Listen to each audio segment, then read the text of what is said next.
nós queremos te louvar, Deus. Nós queremos te bendizer, Senhor. Nós queremos te honrar nessa noite com as nossas vidas. Te adorar, Senhor, com a nossa oração, com a nossa intercessão nesse momento, Deus.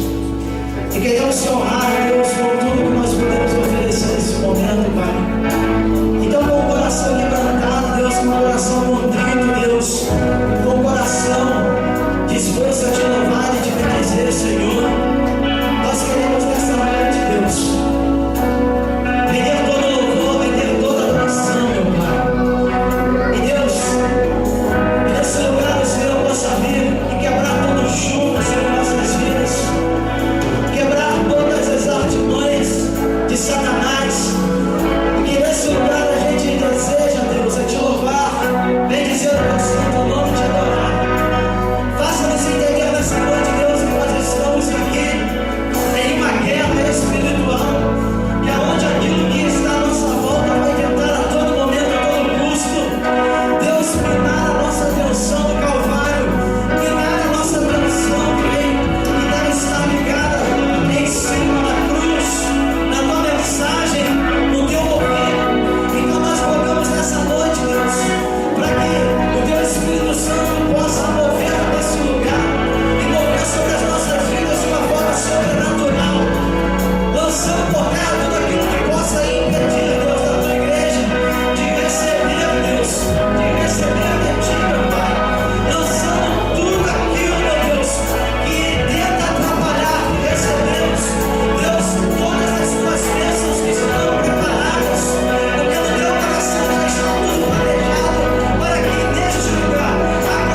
Porque quando Sadraque, Mesaque e Abednego estavam diante do rei,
Glória a Deus. Ah, Senhor, fecha os teus olhos e continue adorando ao Senhor. Aleluia. Oh, meu Deus. Tu és santo, Senhor. Tu és grande, tu és maravilhoso. Nós queremos declarar, Senhor, que tu que estás assentado no trono, e esse trono nós queremos estar diante dele para nos ajoelharmos diante do Senhor e declarar com as nossas forças que o Senhor é Rei, que é Senhor dos senhores, Rei dos reis. Aleluia! Você pode dar glórias ao Senhor. Aleluia!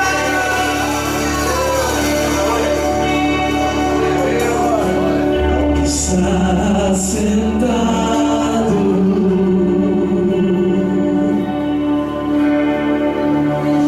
no trono.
se abalam, os tronos se movem, os tronos, Senhor, as portas se abrem. Deus, as nossas mãos, levantamos as nossas mãos.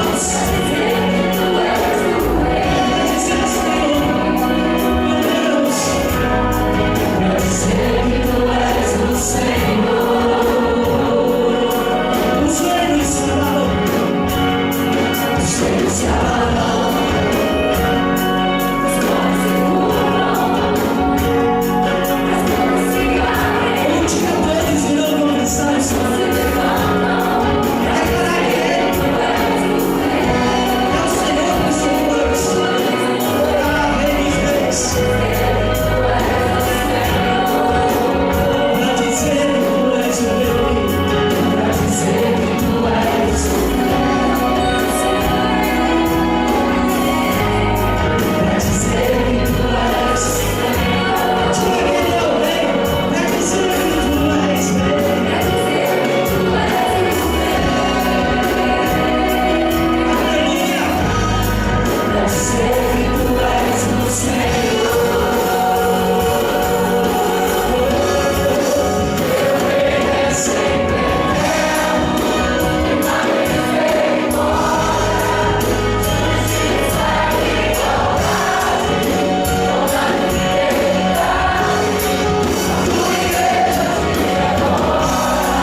podem se dirigir à salinha.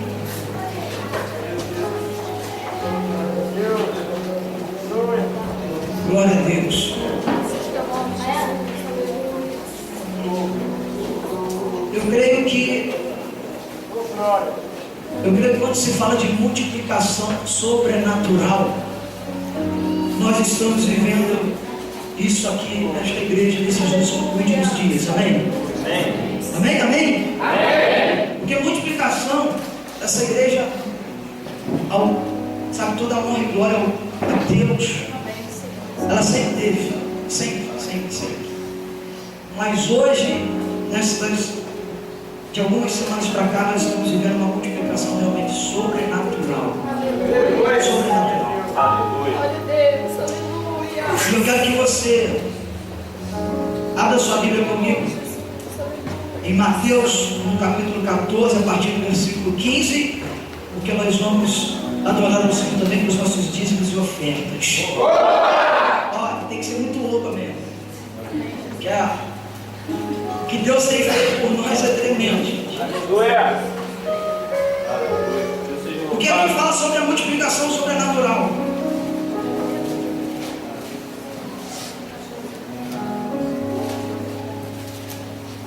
O que fala sobre a primeira multiplicação dos pães.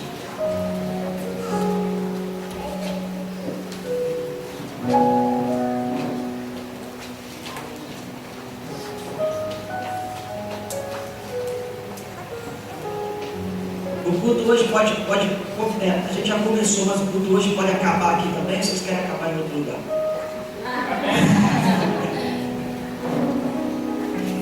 Amém?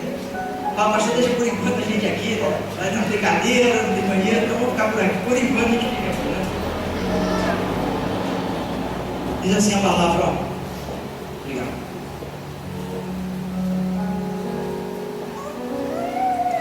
Ao cair da tarde, os discípulos aproximaram-se dele e disseram: este lugar deserto já está ficando tarde. Manda embora a multidão para que possam vir aos povoados comprar comida. E respondendo Jesus, falou assim: eles não precisam ir, deles vocês mesmos algo de comer. E eles disseram: tudo que temos aqui são 5 pães e 2 peixes. Tragam-nos aqui para mim, disse ele. E ordenou que a multidão se assentasse na grama, tomando 5 pães e 2 peixes, e olhando para o céu, deu graças, partiu os pães, e em seguida deu aos discípulos e estes à multidão. Todos comeram e ficaram satisfeitos. E os discípulos recolheram 12 cestos cheios de pedaços daquilo que sobrou. Os que comeram foram cerca de 5.000 homens, sem contar mulheres e crianças. Amém, irmãos? Amém. Deixa eu falar um negócio para vocês aqui. Algo que o Espírito Santo trouxe um entendimento tremendo sobre a minha vida, quando, e mais uma vez, lendo esta passagem, o Espírito Santo ministrou meu coração e eu quero dividir isso com você. Eu prometo também que você bem rapidinho, porque senão hoje o Max também fica na prova. Né, Max? São 8h25. Vamos lá, bem rapidinho. 8h30 termina. Você já observou que quando a gente fala sobre a multiplicação dos pães, nesta primeira multiplicação, a gente se atém muito naquilo que está assim, bem visível. Porque quando a gente fala da multiplicação, é óbvio. O auge do negócio é o quê? Foram quase 5.000 homens, cerca de 5.000, fora a mulher, fora a criança. Mas para todo mundo comer teve algo sobrenatural. Porque eram quantos peixes? 2. Eram quantos pães? 5. Para esse monte de gente, nem se fosse Santa Ceia dava. Partir 5 pãezinhos daqueles pedacinhos, para vão arredondar para cima. época tinha mulher, criança, homem, 10 mil pessoas. Nem se fosse Santa Ceia, o pão e o peixinho dava. E a gente se atém muito que Jesus multiplicou, que Jesus fez, que Jesus acrescentou, que Jesus... Foi um negócio de louco. Agora, meu irmão, sabe que o Espírito Santo revelava no meu coração uma coisa que Jesus disse e que eu nunca ouvi ninguém dizendo, mas o Espírito Santo ministrou no meu coração, que aqui logo no início,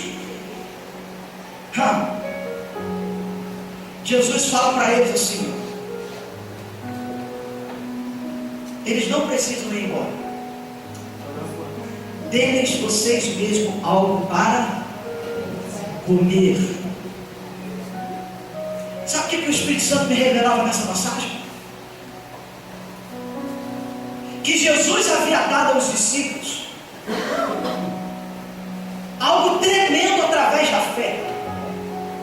Sabe aquela palavra que quando Jesus está para ir aos céus, ele libera a palavra dizendo assim: olha, aquele que crê em mim, ou seja, aquele que vai vir depois de mim, este vai fazer as obras que eu faço, mas não só as obras que eu faço, mas ele também vai fazer obras maiores do que esta que eu já fiz.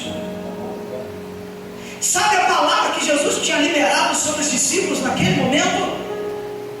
Que se eles colocassem a fé em ação, não precisaria Jesus pegar os pães, não precisaria Jesus tomar os peixes e orar e dar graça aos céus para que o Pai multiplicasse aquilo. Mas a palavra que Jesus liberou sobre a vida deles, eles mesmos lá, através da oração, da fé, eles iriam fazer o milagre acontecer em nome de Jesus.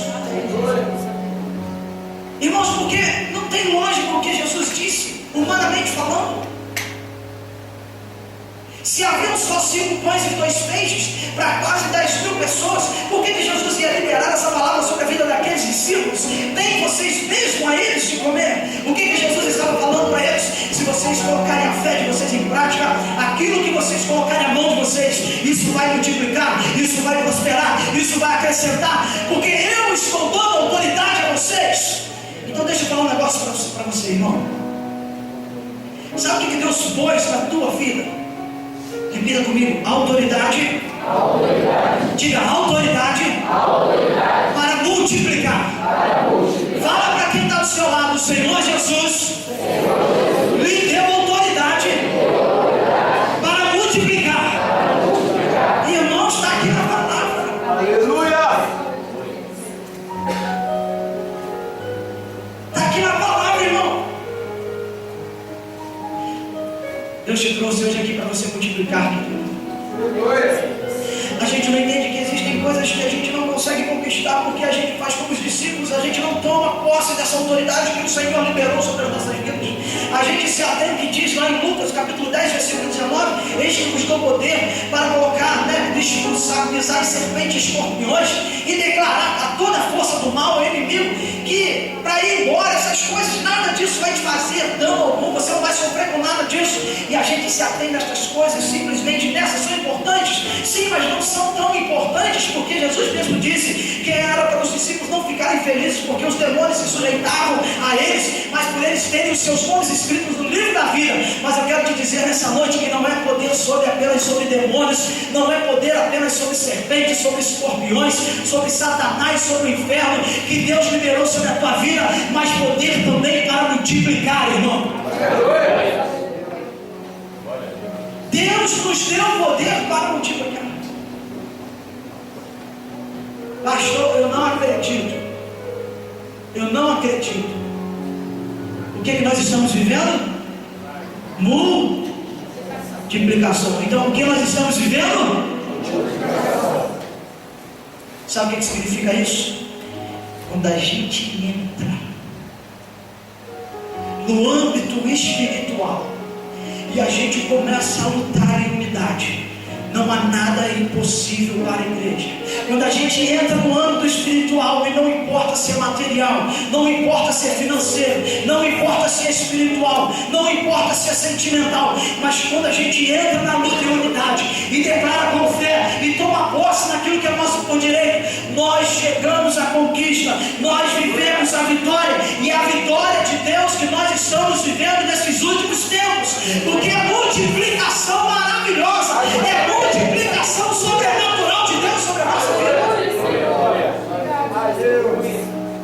Tu nasceu para multiplicar, irmão? Amém. Diga, eu nasci para multiplicar. Eu nasci para multiplicar.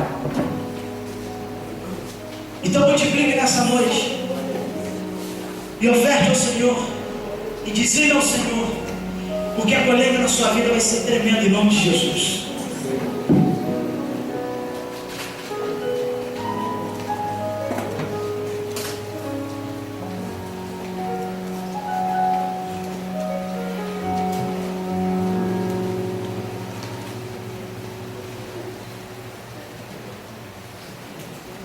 Teu reino é sempre eterno, firmado em misericórdia, justiça e igualdade, bondade e fidelidade.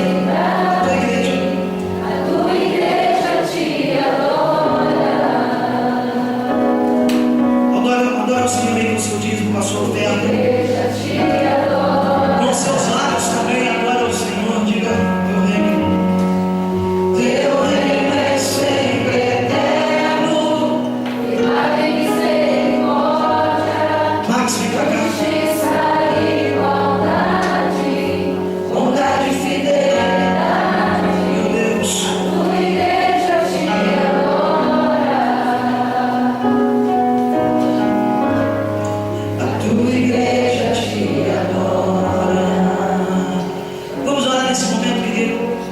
Não só pelas ofertas, mas pela Leila também que está passando mal. Tá? E a gente vai orar agora para que esse irmão seja repreendido no nome de Jesus. Tá bom? No poder da unidade, querido. Quando a gente declara, a gente sabe que o milagre acontece. Então dá a mão aí nesse abençoado que está do seu lado aí, vamos orar juntos. Pai, no nome de Jesus, nós temos te louvado e te honrado até agora, Deus. Até este momento, e sabemos que será assim até o final desta reunião, deste culto, desta celebração, e que isso vai se estender durante a noite, o dia, porque nós vivemos na tua presença, Pai. Mas agora, Senhor, a Leila que não se encontra nem aqui, está lá no carro, eu peço para que agora o Senhor envie os teus anjos ministradores a ministrar sobre a vida dela a cura. Nós liberamos esta palavra, que haja cura neste momento na autoridade do nome de Jesus. Toda doença, toda enfermidade, todo mal-estar, tudo aquilo que está tirando o foco da tua filha, aquilo que tirou ela dentro deste lugar aqui de dentro, ela que estava te adorando, Senhor, nós repreendemos este mal agora na autoridade do teu nome, Jesus. Nós não aceitamos, nós declaramos para que o Senhor ministre a ela agora da mesma forma que o Senhor ministrou sobre o servo lá do centurião, que não precisou ninguém aclamar e colocar as mãos sobre ele, mas pela palavra liberada ele ficou curado. Então, pela palavra liberada, Leila, você está curada em nome de Jesus.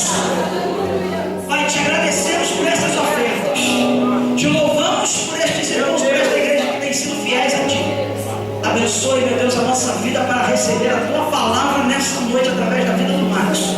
Usa o teu filho como sempre o Senhor tem feito em todos os momentos que ele está em cima deste altar, mas não somente em cima deste altar, mas no modo de vida. Ah, Deus, abençoa o teu filho poderosamente, para que a gente também seja abençoado poderosamente. Nós tomamos posse, meu Deus, daquilo que nós temos por direito. Ah, Deus, e que nada se retenha nessa noite na boca do teu filho. Libere a tua palavra poderosa sobre este lugar. É o que nós pedimos, te agradecemos. Em nome de Jesus, celebre a Deus com seu aplauso pela vida da Leila, pela vida do Max, em nome de Jesus.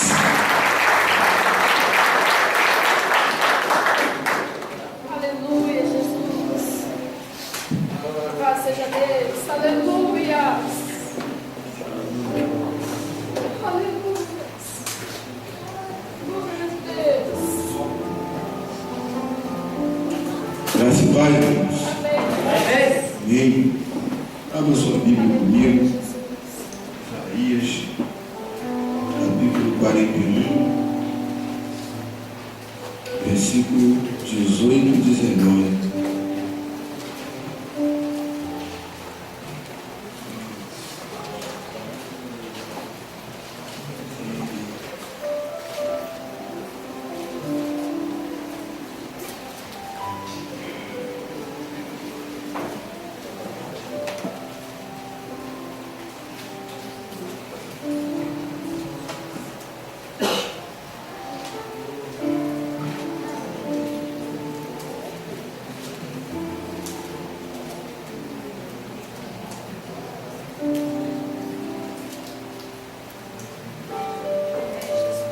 encontraram bem? Amém.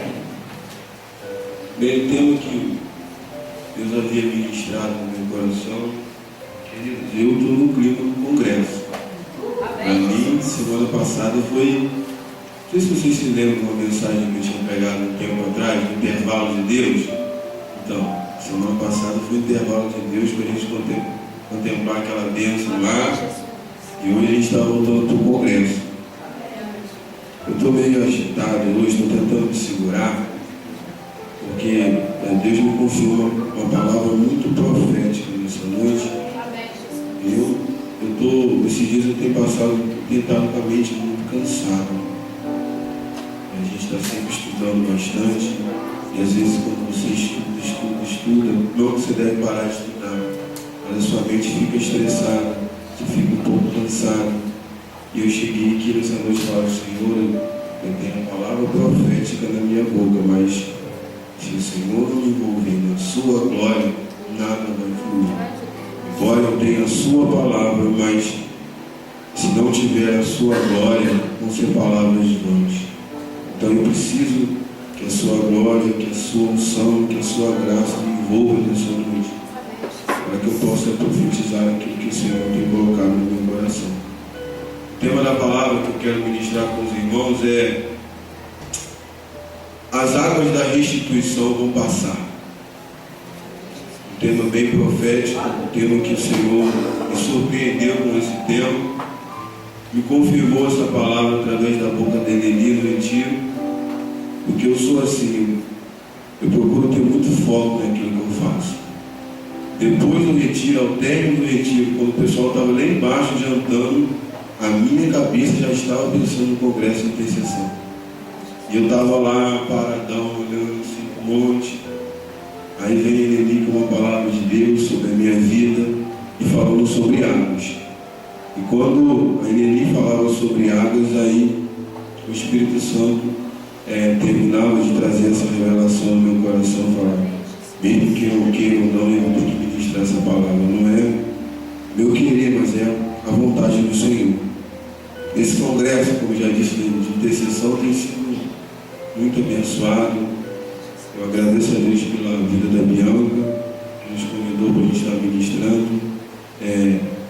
Eu fico muito feliz com o convite, porque de todos que ministraram aqui, eu sou o único que faço parte realmente do Ministério de Intercessão.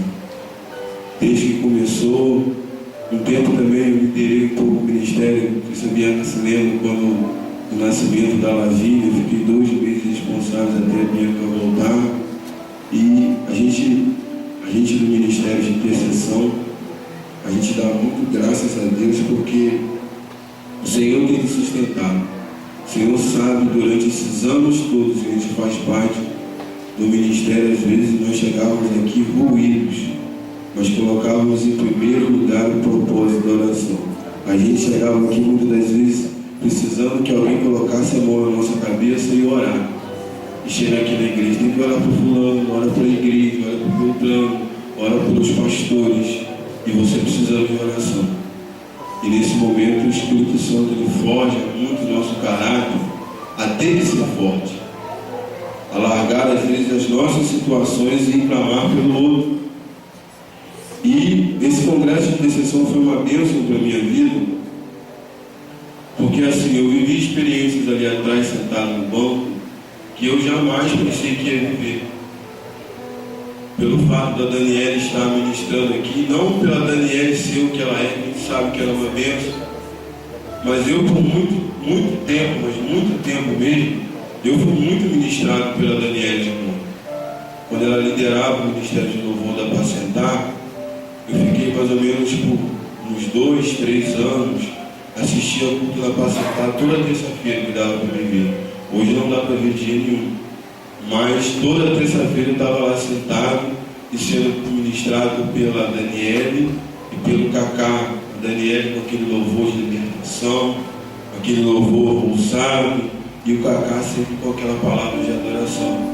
E eu por muito tempo fui muito ministrado por ela. E você na sua cabeça, você jamais vai imaginar que você vai pregar no congresso junto com ela. Então quando você para pensar nisso, fala, Deus, como o Senhor é tremendo.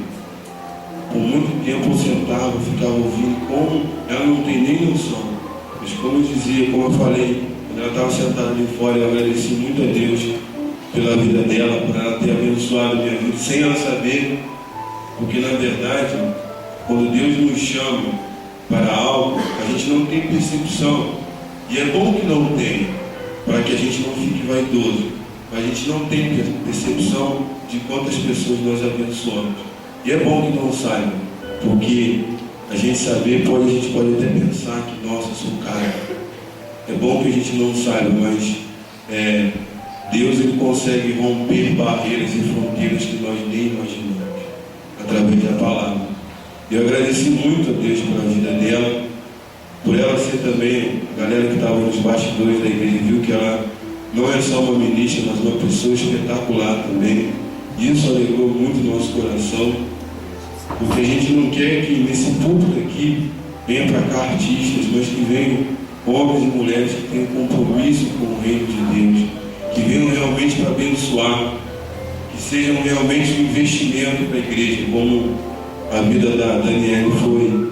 Quando eu cheguei ali fora para comprar o DVD, foi um fato muito engraçado. Aí eu cheguei ali fora, já chegou uma galera da igreja, olha, esse aqui é o profeta. Ela já olhou para mim assim, espantada. Eu falei, entendi, porque na igreja dela o profeta é só o Marcos Gregório, lá ninguém é profeta. E eu não sou profeta, chega aqui e vem falar com um garoto profeta. Aí ela se assustou assim.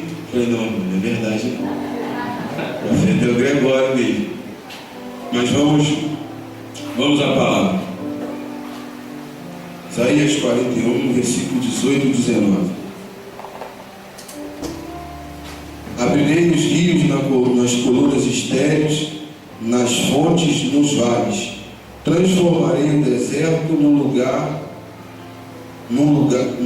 lago e o chão ressequido em mananciais. Porém no deserto, o cedro, a acácia, a murta e a oliveira. Só até aqui. Queridos, esse é um texto muito profético, uma promessa de restituição que Deus faz ao povo de Israel. E o Senhor me revelava algumas coisas nesse texto, para que a gente possa entender esse texto, que parece ser um pouco isolado, mas não é. A gente precisa entender o contexto. Essa palavra que Isaías está profetizando, uma palavra de restauração, uma palavra de restituição. Essa palavra ela é ministrada porque antes mesmo disso, em Isaías no capítulo 39, o profeta Isaías entrega uma palavra dura ao rei Ezequias ao final do seu reinado, quando o rei Ezequias abre as portas de Israel para que a embaixada babilônica chegasse a Israel.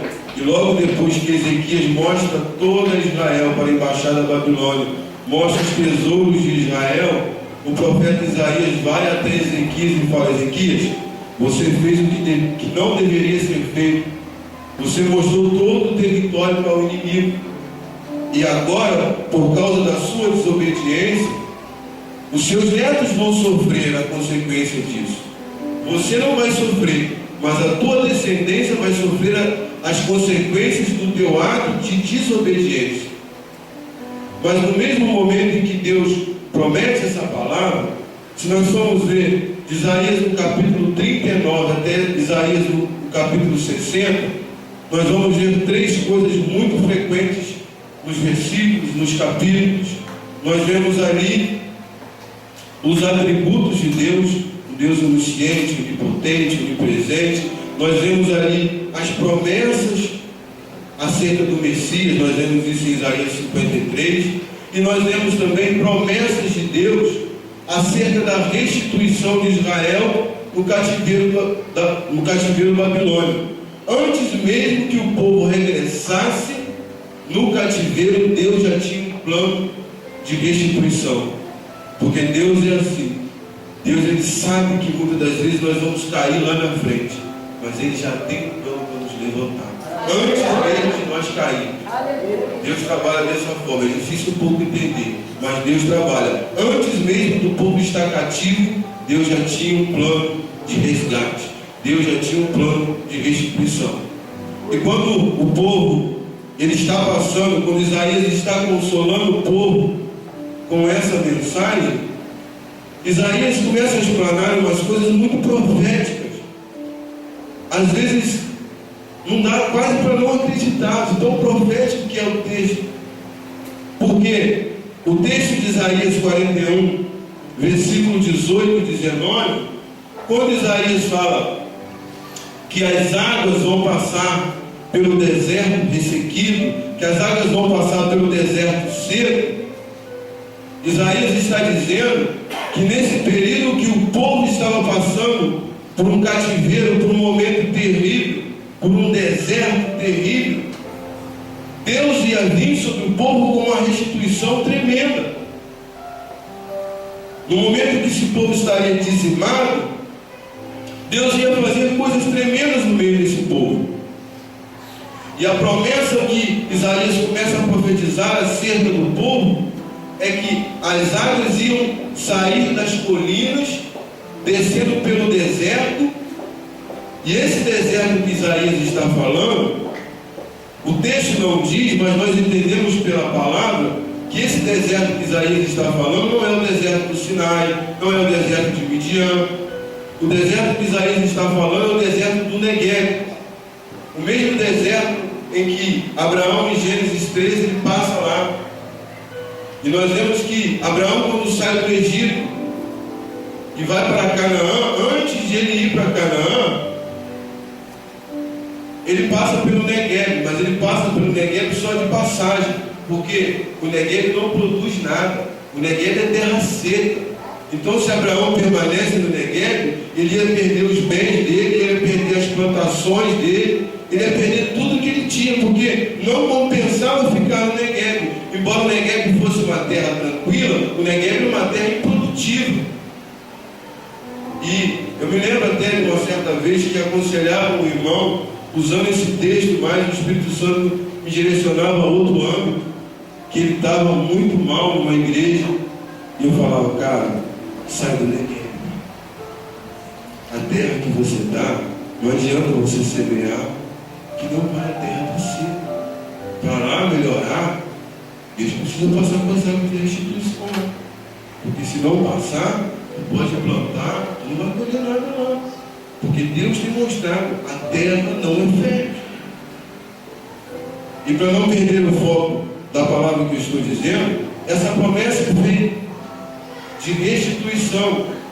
E uma promessa de restituição um pouco diferente, em que as águas iam passar por um lugar difícil, porque o deserto do Negueb é o único deserto da Bíblia que lá acontece um milagre tremendo. O deserto do Negueb, ou o vale de Negueb, porque às vezes pela Bíblia o Negueb é chamado de deserto, o Negueb é chamado de vale, porque só nesse vale, só nesse deserto acontece um fenômeno na Bíblia, que quando começa a chover, esse deserto se torna em um grande vale, mas não é um vale seco, é um vale florido. E no momento que a chuva cessa, aquele deserto que é florido começa a murchar tudo, se torna um deserto. Isaías está profetizando justamente sobre esse deserto. E há algo interessante que eu quero que você reflita nessa noite, é que Isaías está liberando uma palavra sobre esse deserto. E às vezes, em situações complicadas que nós vivemos, nós não queremos liberar uma palavra de Deus. Existem situações da nossa vida que o que está faltando é nós termos ousadia de liberar a palavra sobre aquela situação. Está faltando ousadia para isso. Às vezes eu estou fraco, eu também. E muitas das vezes eu estou fraco, mas eu sei. Quando eu estou fraco, eu libero a palavra sobre a minha vida, sobre a vida dos irmãos. Às vezes o irmão pergunta: rapaz, eu gosto que você se faz uma oração tão bonita, assim, os versículos da Bíblia. Eu falei: irmão, não se trata de ser bonito ou não. Quando eu estou orando por você, eu profetizo a palavra, não são as minhas palavras, São as palavras que estão na Bíblia. Se você não crê nas palavras que estão na Bíblia, tudo bem. Mas eu não gosto de fazer da minha oração as minhas palavras, mas sim as bíblicas. Porque por mais que eu sei que se as minhas palavras estiverem dentro do propósito de Deus, Deus pode honrar, mas eu sei que é muito mais poderoso usar essa palavra, profetizar essa palavra sobre a vida do meu irmão. E às vezes nós nos encontramos em situações como estava Ezequiel. Lá em Ezequiel 37, quando Ezequiel está diante do vale de ossos secos. E existem situações que nós passamos na nossa vida como Ezequiel, que o Senhor nos pergunta: o que está acontecendo? E a gente fala: não sei. Porque quando o Senhor pergunta a Ezequiel o que está acontecendo, Ezequiel libera a palavra para Deus, ele diz: Deus, tu sabes. E quando Ezequiel transfere para Deus, Deus dá outra resposta para Ezequiel: Ezequiel, profetize, libere a palavra sobre esse filho. E Ezequiel, mesmo não entendendo o que estava acontecendo, se levanta como voz profética. E o que ele fala? Vale de ossos secos, ouça a palavra do Senhor. O vale não precisa te ouvir, o deserto não precisa te ouvir.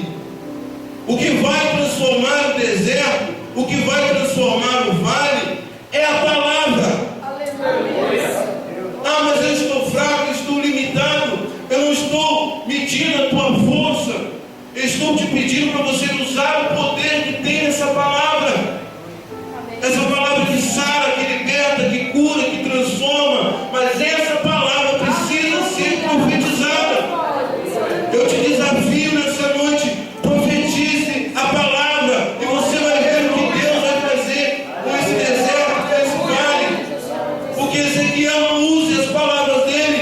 Ele fala: vale de ossos secos, ouça a palavra do Senhor. E quando a palavra do Senhor é lançada, o poder da palavra começa a transformar as coisas. Ezequiel começa a ver ossos se juntar com ossos. Eu acho interessante que o Senhor me fazia meditar numa coisa lógica. Quando Ele libera sobre a vida de Ezequiel, fala: Ezequiel, libere a palavra. Ezequiel profetiza a palavra sobre os ossos. Ezequiel fala para os ossos: vocês têm que ouvir. E às vezes nós precisamos fazer isso. As coisas que estão ao nosso redor precisam ouvir a palavra de Deus.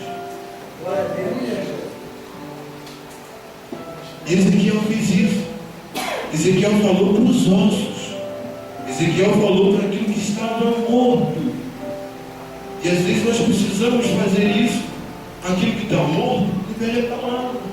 A palavra vai trazer vida. E não é você, não sou eu, é a palavra.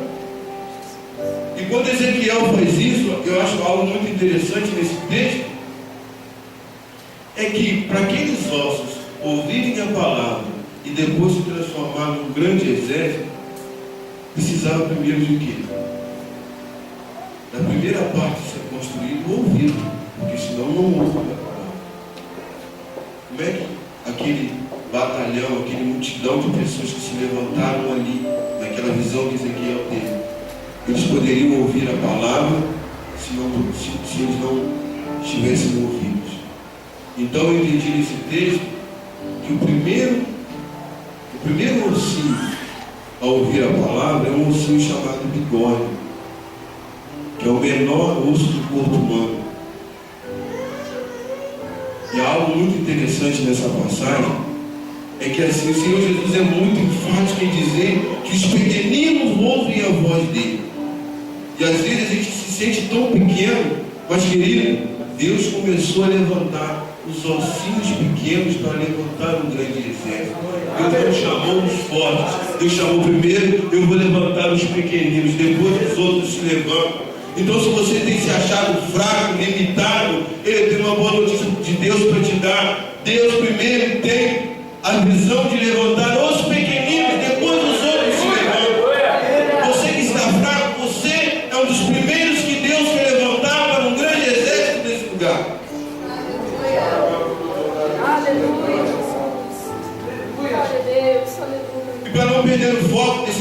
profético.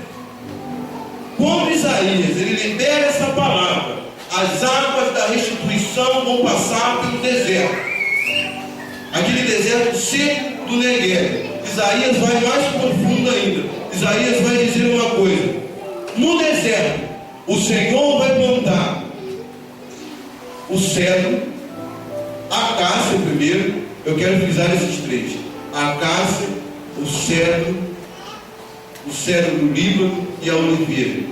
3 árvores plantadas no deserto. Aí você vai dizer: árvores que são plantadas no deserto morrem? Não morrem não, porque a palavra que Deus liberou sobre a minha vida para profetizar sobre a tua vida nessa noite, não olhe para Deus te tirar do deserto. A palavra que Deus liberou sobre o meu coração: fique firme, você é a árvore plantada junto ao deserto. As águas da restituição vão passar. A promessa que Deus me traz aqui para profetizar sobre a minha vida, sobre a tua vida nessa noite, é que Ele não vai te tirar dessa situação. A situação é que vai mudar. As coisas que estão à sua volta vão mudar. Vão mudar por quê? Pelo poder da palavra. E algo interessante, quando ele fala da acácia, a acácia era a vara utilizada para carregar a arca da aliança. A acácia era a vara utilizada para sustentar a arca que simbolizava a presença de Deus. E Deus estava proferindo, dizendo isso a Isaías: no deserto a minha presença vai sustentar a muitos. A segunda coisa que o profeta Isaías estava falando, quando a Bíblia fala do cedro do Líbano. O cedro do Líbano, pela palavra, nós vemos isso em Salmo capítulo 92, no versículo 12, quando Davi diz: o justo florescerá como uma palmeira, crescerá como o cedro do Líbano. Deus estava dizendo a Isaías: no deserto eu vou fazer com que o meu povo cresça. Deus tem te plantado no deserto, a presença dele lá te sustenta e lá ele te faz crescer. E quando a Bíblia usa o exemplo do cedro do Líbano para crescimento, a Bíblia usa esse exemplo porque o cedro do Líbano, ele é um dos pilares do trono de Salomão. Por isso que, se nós formos falar hoje do templo de Salomão ser reconstruído, jamais vai ser como era no passado. Porque algumas estruturas do templo hoje não seriam aprovadas nos dias de hoje. Quem aprovaria um templo sendo construído por madeira? Mas por que nessa época o cedro do Líbano era escolhido para isso? Porque Davi fala: o justo florescerá como a palmeira, crescerá como o cedro do Líbano. Quando ele fala crescerá, ele não está falando de crescimento rápido. Embora o cedro do Líbano seja uma árvore muito forte, muito resistente, mas o crescimento dela é muito lento. E quando o profeta Isaías libera essa palavra, o profeta Isaías estava dizendo: no deserto Deus vai fazer com que o povo dele cresça devagar, um crescimento lento. E isso é muito complicado, porque quando a gente fala de crescimento, a gente quer que as coisas sejam assim, a gente quer que as coisas sejam rápidas. Meu irmão, e o crescimento de Deus é de glória em glória.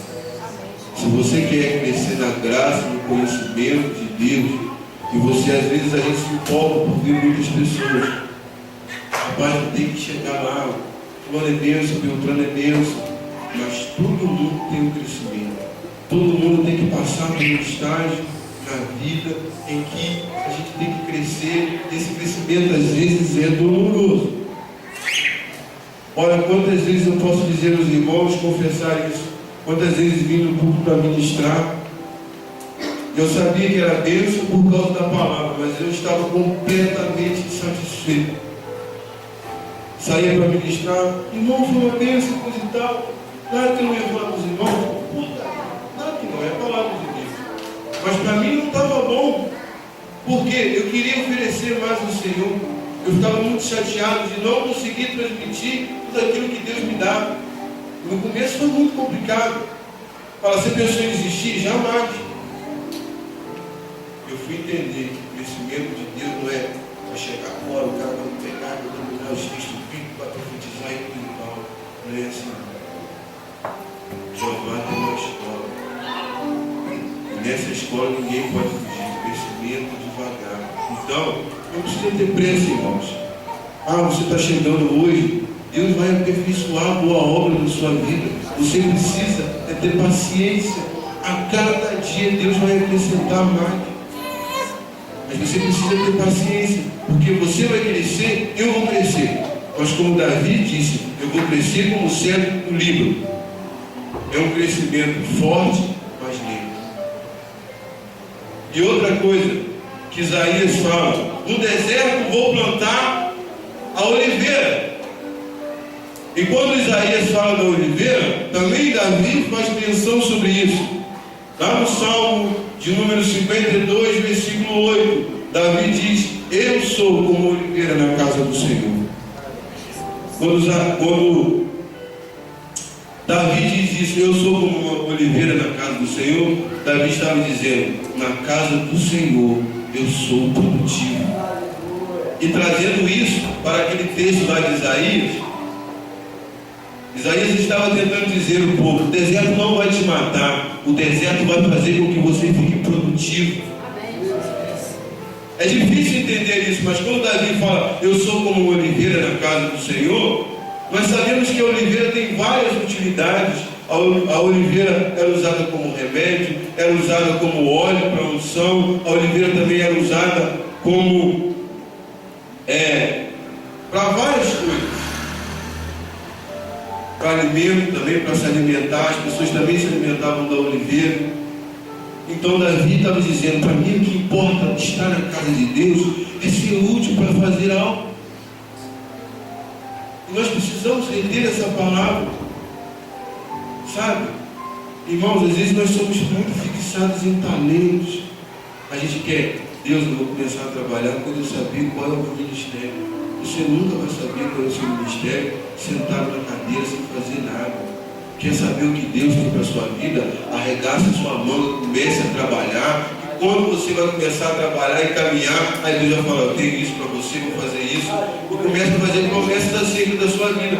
Mas enquanto você não estiver parado, Deus também não vai se mover ao teu favor. Porque a Bíblia mesmo declara: achegai-vos a Deus e Ele vos achegará a vós. Você precisa se achegar para Deus se achegar a você também. Você precisa se movimentar. Enquanto você ficar parado sem querer fazer nada, na sua cabeça sempre vai ter um ponto de interrogação: o que será que Deus tem para mim? O que será que Deus quer fazer da minha vida?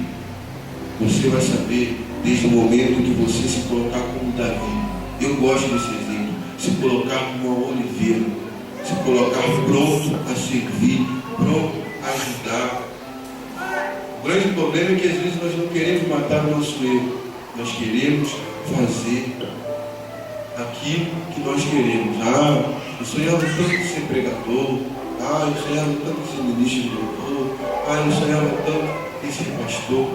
Você sabe, um período da nossa vida que a gente cresce muito é quando a nossa vontade começa a se alinhar à vontade de Deus. Cara, você pode passar por momentos terríveis na tua vida. Você sempre está de cabeça em pé, você sempre anda feliz, embora as situações digam ao contrário. Por quê? Meu irmão, quando a sua vontade e a vontade de Deus se unem, ou vou trocar a fita, quando você se une à vontade de Deus, meu irmão, aí que a Bíblia fala: todas as coisas cooperam para o bem daqueles que amam ao Senhor. Porque quando o nosso desejo, a nossa vontade é realmente fazer a vontade de Deus, irmãos, Deus faz coisas espetaculares. Deus faz coisas tremendas quando o nosso coração está pronto a servir. Porque às vezes a gente não sabe, o nosso Deus é um Deus que surpreende demais. Demais. Eu tenho experimentado isso nesses últimos dias, de vez em quando estar indo ministrar num lugar, no outro, que a gente vê pessoas que nem conhecem a gente, nem conhecem o meu pastor. E eu tenho visto pessoas falarem, olha, rapaz, você não sabe. Rapaz, Deus tem um mistério grande por você, seu pastor. Você não tem noção, eu nem conheço. Só sei o nome dele, nem conheço o seu pastor. Mas você não sabe o que Deus vai fazer com a vida de vocês. Vocês não sabem os lugares que Deus vai levar vocês. E você vai para esses lugares e você não espera ouvir isso. Vai para esse lugar, vai para servir, para ministrar a palavra. E chega lá e Deus te surpreende de maneira poderosa. E você fala, cara, como que ele sabe disso? Aí eu começo a pensar, rapaz, quando a gente está focado em fazer a vontade de Deus, pagar o preço que for preciso para continuar alinhado com a visão que Deus tem liberado, Deus faz coisas poderosas. Você sabe por quê? O tempo presente hoje, querido, Deus tem feito grandes coisas hoje, mas nada que tenha acontecido hoje vai se comparar àquilo que vai acontecer no dia da manhã. Como essa semana a gente tinha conversado com o pastor, a gente está muito feliz com aquilo que Deus nos deu. Está satisfeito? Não. Porque eu sei que isso é só o começo. Eu estou feliz por quê? Porque está se começando um novo tempo sobre a nossa vida. Mas a minha expectativa está lá na frente, porque coisas muito maiores virão. Muitas coisas vão acontecer e a gente vai ficar surpreendido com o que Deus vai fazer. Por isso, às vezes eu glorifico o Espírito Santo de não me deixar muito empolgado com as coisas. Eu fico empolgado no momento, depois aquilo passou. Depois eu já começo a ficar preocupado, e é ruim depois. Porque a preocupação, às vezes, ela atrapalha um pouco, mas é melhor ficar preocupado, ficar com zelo sobre as coisas de Deus, do que muitas das vezes estar lá extasiado e não sai daqui nunca mais, fica, Deus nos abençoou, e isso e aquilo, e glória a Deus e maravilha, mas a vida continua. Como a gente escuta falar no cotidiano, a gente tem que matar um leão por dia. E isso foi mais uma vitória. E a gente pode dizer, não a nossa vitória, mas eu gosto quando o profeta Eliseu disse, o pastor utilizou esse texto no retiro, eu também falava com o Ceni, falava, Ceni, você vai pregar sobre vitória, rapaz, esse texto aqui é profético demais. Mas aí, depois eu comentei com o Ceni, lembrando do texto, rapaz, eu esqueci tudo, não. Você lembrando, eu falei, rapaz, eu falei, não, está na bênção. O texto de Isaías, o texto de Eliseu, quando, um dos últimos atos de Eliseu, quando Eliseu sai para profetizar sobre o rei de Israel, ele profetiza das vitórias que o povo vai ter, e eu acho tremendo que Eliseu não fala, essa é a vitória do povo de Israel. Eliseu fala, essa é a vitória do Senhor. O Senhor vai trazer vitória de Israel sobre os assírios, mas a vitória não é de Israel, a glória não é de Israel, a glória é do Senhor, porque é o Senhor que vai dar a vitória. E para a glória de Deus, Deus tem colocado a flecha na nossa mão. E a vitória é nossa? Não, a vitória é do Senhor. E para a gente poder terminar sobre esse texto,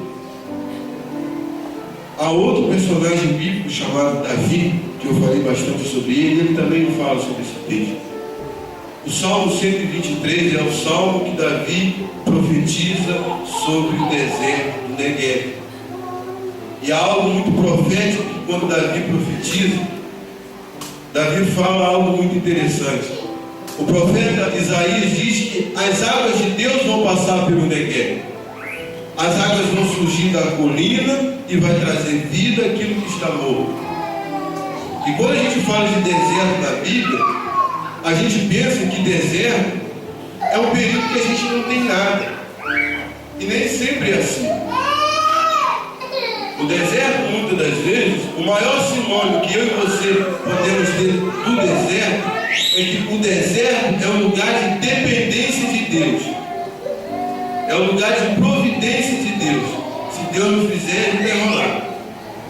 Por mais que eu possa ter, o deserto não é um lugar, às vezes, que Deus nos tira a posse, como a gente está acostumado a ver as pessoas associarem apenas o deserto quando estão passando por uma situação financeira difícil, não tem nada a falar para todo o deserto. E nem sempre é isso. Porque em Êxodo, no capítulo 25, a Bíblia vai dizer, quando o povo de Deus estava no deserto, um fato muito interessante.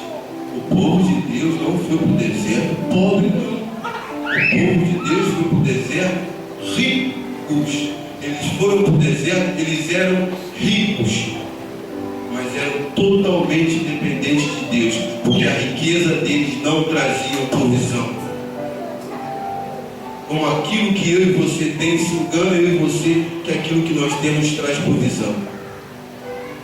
A nossa dependência é total do Senhor, porque se Deus fecha as portas, não vem nada. A gente depende dele. E há algo muito interessante. A promessa que Deus havia feito a Abraão em Gênesis 15. Quando Deus fala para Abraão, Abraão, seu povo vai passar pelo deserto. Eles vão passar 400 anos sofrendo na mão de Faraó, mas ao final deles saírem do deserto, eles vão sair de lá com muitos bens. E a palavra que Deus tinha dado a Abraão se cumpriu realmente. O povo vai para o deserto cheio de ouro, prata e pedras preciosas. Aí chega no deserto, com ouro e com prata, vai comprar o quê? No deserto não tem nada para comer. E Deus estava ensinando no deserto. Não é o que você tem na sua mão, é o que eu estendo a mão para você e te abençoe. Porque aquilo que você tem na sua mão, a qualquer momento pode ir embora. Por isso Deus pede para que a gente não coloque o nosso coração nas coisas materiais, porque no mesmo momento que essas coisas podem ir, elas também podem voltar. E eu entendo um propósito só, que se a gente entender, a gente vai ter um coração muito grato para ofertar, para dizimar, para não se apegar ao dinheiro. Um propósito que Deus colocou os bens, o ouro e a prata do Egito para o povo. E esse propósito está em Êxodo capítulo 25, quando o povo de Deus começa a construir o tabernáculo. Deus dá uma ordem para Moisés: Moisés, diga ao povo que tragam as ofertas. Era a única coisa que servia, o ouro e a prata no deserto. Aí eu entendo por essa passagem, rapaz, Deus fazia carne cair do céu, alimento todo dia fresco caindo do céu. Por que Deus também não podia fazer ouro e prata cair do céu para construir o tabernáculo? Deus, quando diz a Moisés, diga ao povo que tragam as ofertas, Deus estava dizendo a Moisés: Moisés, eu estou dando uma oportunidade no meu povo para ser abençoado. Eu não preciso do ouro e da prata dele. Eu sou dono de tudo. O ouro e a prata que eles têm foi eu que dei. Eu estou dando uma oportunidade no meu povo no deserto de ser abençoado. E se nós guardarmos esse princípio, de toda vez que Deus ministra o nosso coração, da gente dar algo, seja para a igreja, seja na vida do irmão, sempre lembre disso. Deus está te dando uma oportunidade para você ser abençoado. Deus não está tirando, porque o princípio a Bíblia enfatiza, nós crentes sempre falamos muito sobre isso, e a gente dá muito mais do que receber. E é um princípio bíblico poderoso. Eu estou falando isso só no âmbito da igreja, de você ofertar. Não, existem pessoas lá fora também que precisam ser abençoadas. E creio que quando Deus coloca, Deus está abrindo uma porta. Eu fico às vezes impressionado com a visão espiritual que eu não vou citar nomes, mas que alguns homens de Deus têm em momentos de dificuldade. O cara só tem aquilo na mão. Chega uma pessoa, precisa daquilo, ele olha aquela oportunidade e fala: é a oportunidade que Deus abriu para abrir a porta. Toma, seja abençoado. Quando chega lá na frente de Deus, escancar as portas para ele. Eu acho isso tremendo. Não de se apegar ao material, mas de ter a visão espiritual. Epa, Deus está me dando a oportunidade de ser abençoado. Mas se a gente entendesse desse jeito, que Deus às vezes pede, não para tirar de nós, mas para nos abençoar. E para encerrar essa palavra, falando sobre Davi, já em 9:15, Os irmãos querem ir embora, os irmãos estão postos, eu tive que ouvir o senhor pregar na vigília, tem que ouvir o senhor pregar hoje, que prova, mas já estou terminando, a prova está acabando.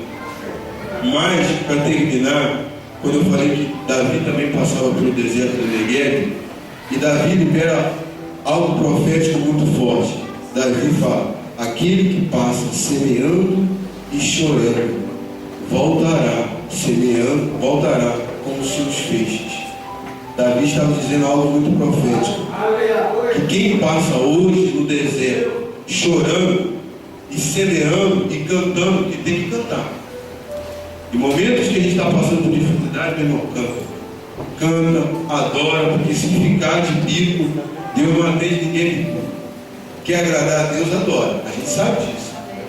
E quando nós passamos por essa situação complicada, de passar pelo deserto chorando, pode ter certeza, as suas lágrimas são sementes plantadas junto ao deserto.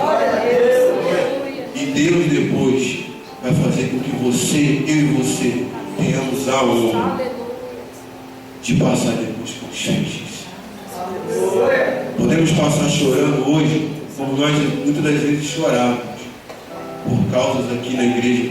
Nós chorávamos, pedindo ao Senhor, o Senhor tem visto a nossa fidelidade. Nós merecemos, não vou dizer nós merecemos, mas meu Pai, nós pedimos um tempo, não é para nós, é para adorar o Senhor. Passamos muitas das vezes chorando. E hoje Deus tem nos dado a graça. A gente está começando a colher os feixes. Ainda tem muita coisa para acontecer, mas os feixes já estão chegando às nossas mãos. Porque assim, irmãos, aquilo que você planta, você vai colher. Se você chora hoje, porque às vezes os irmãos não entendem. Às vezes as pessoas pensam que a gente está no culto chorando, não pensam que sempre é adoração. Às vezes não, irmão. Como a Camila Barros sempre fala, às vezes ele está chorando, mas ele está chorando de raiva mesmo, é a gente não está chorando por adoração, não. A gente está chorando porque eu falo, meu Deus, está difícil. Às vezes as pessoas pensam, nossa, que lindo, o irmão está chorando lá, está adorando a Deus. Você não sabe o que está no coração dele. Você não sabe a angústia. Não sabe que. Eu estou falando isso com um lado do ano, que é verdade. Quantas vezes a gente não chora de tristeza, de angústia, e não é errado. Mas o que é profético é que esse choro Deus colhe. E Deus faz desse choro uma grande colheita. E é essa palavra que Deus ministrava no meu coração para liberar sobre a sua vida. Seja o deserto que você tem passado, as águas da restituição. Aguenta firme. As águas da restituição vão passar pelo deserto. É algo forte que o profeta Isaías diz: o deserto vai se tornar em manancial. E para encerrar, quando ele pega lá no capítulo 20, ele fala do propósito de Deus fazer todas essas coisas. Em Isaías 19, Isaías 41, capítulo 20. Ele não fala, eu vou fazer isso para que o povo seja abençoado. Não, Isaías revela o propósito. Isaías diz: e o Senhor fará todas essas coisas para que saibam que a mão do Senhor está sobre vós. Deus vai fazer todas essas coisas na minha vida e na sua vida. Não é para minha glória, não é para a tua glória, para que saibam que a mão do Senhor está sobre a vida do Alfredo, do Fabinho, da Elisângela, da Camila, do Zé Carlos, da Michele, que a mão do Senhor está sobre a nossa vida. Amém? Essa é a palavra que Deus ministrou no meu coração. Que você guarde essa palavra, porque Deus irá te abençoar com ela. Amém?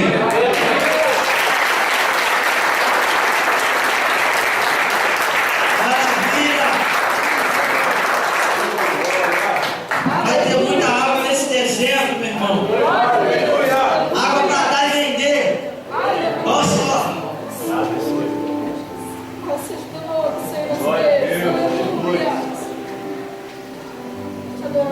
Os maiores milagres que nós temos na palavra, grande parte deles aconteceram no deserto. Então, meu irmão, Deserto não é lugar para você ser desonrado. Deserto é lugar de honra para aqueles que estão no centro da vontade de Deus. Aleluia! Amém? Amém! Eu quero convidar com muita alegria aqui, tá? Um casal abençoadíssimo dessa igreja também, chamado Isaías e Silvana, que hoje eles estarão apresentando o Gabriel. Eita! E tá dormindo. Pastor Vivo, quando a criança está dormindo, não faça barulho, tá? Pastor Vivo. Uma coisa que eu tenho aprendido, né, e com o tempo a gente vai aprendendo. 2 homens fortes para arrancar esse público aqui, por favor. Tem que ser homem, tem que ser forte, tá? Não. Isso. Não, rapaz, fica quieto aqui, meu filho. Calma.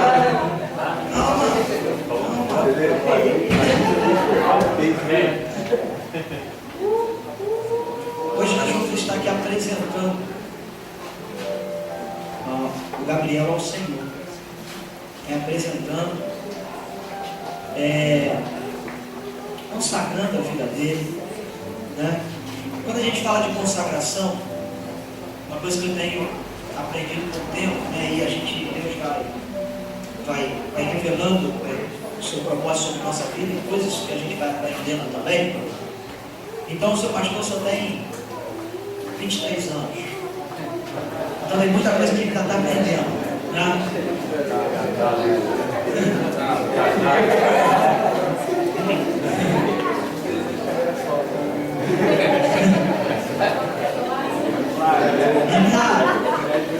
E na apresentação, na consagração de Gabriel, eu quero estar pedindo vocês para vocês estarem de joelhos, porque quando a gente vai receber uma consagração, a gente se ajoelha, né?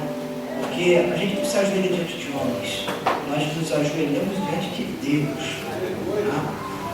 E eu quero convidar aqui a ti para estar tomando o Gabriel, tá bom? Seus braços.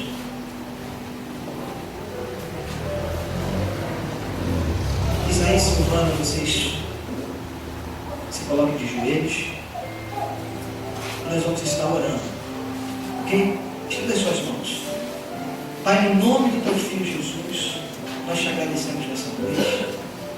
Te agradecemos pela vida desta família, que tem te honrado, que são bênçãos neste lugar.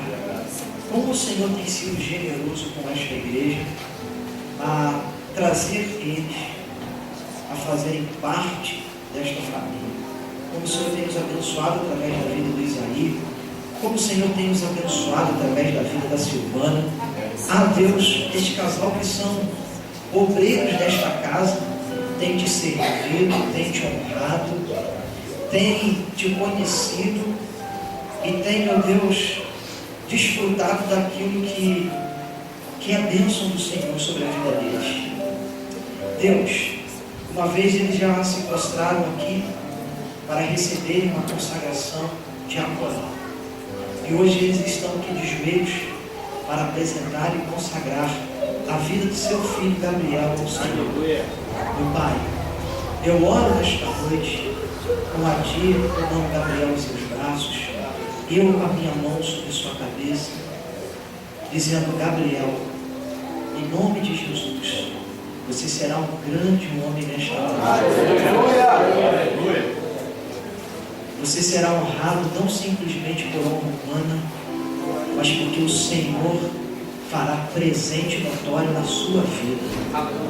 E saberá, Gabriel, quando você crescer, que esta honra não será sua, mas será do Senhor.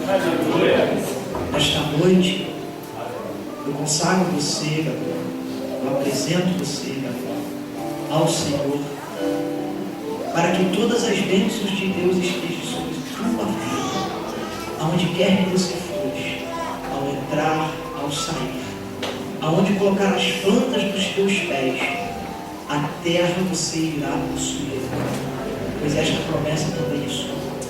Eu oro, meu Deus, para que todas elas, todas as suas promessas, elas se concretizem na vida do teu filho. Abençoe-nos, Senhor, através da vida do Gabriel, porque eu sei, eu creio que seremos abençoados, como temos sido abençoados pela vida do Isaí da Silvana. Que esta família, meu Deus, continue crescendo em graça, em conhecimento, em sabedoria. Capacita, meu Deus, Silvana e Isaí cada dia mais e mais para acrescentarem na vida de Gabriel, que é a herança do Senhor para a vida deles. No nome de Jesus, nós oramos e te agradecemos, Pai. Amém, amém e amém. Você pode